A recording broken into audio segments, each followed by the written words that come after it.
It's clear some Russian troops don't know how their armor works. Photos that recently circulated online depict Russian Gaz-66 trucks wearing blocks of explosive reactive armor. The armor won't protect the trucks. Indeed, it almost certainly will contribute to the truck's destruction, if and when Ukrainian forces score hits on them. That's because explosive reactive armor, ERA, works by, well, exploding. When an incoming round strikes an ERA block, it triggers the layers of explosives inside the block. They explode outward, partially deflecting the incoming blast. While reactive armor doesn't work against all types of projectiles, it can roughly double a vehicle's protection against certain projectiles. High explosive shells, for example. Which is why the Russian and Ukrainian militaries both add reactive armor to many of their vehicles.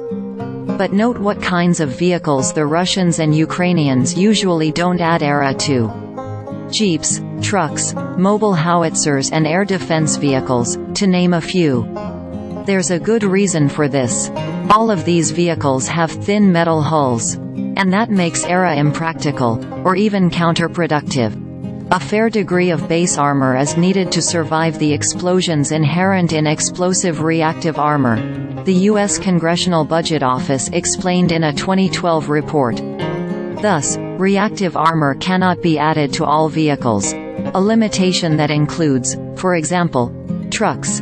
Stick ERA on a truck, and that armor might actually destroy the truck when it goes off, as surely as an incoming enemy round would do. It's apparent the Russian crews of those Gaz trucks appreciate the basic risk.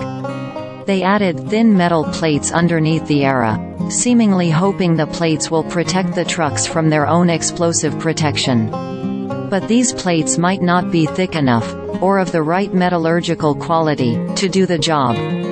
These trucks lack inherent armor, making the installation of explosive reactive armor on them dangerous and ineffective, the Independent Conflict Intelligence Team noted. Although small plates of thin armor can be seen under the ERA blocks in the photos, this does not change our conclusion.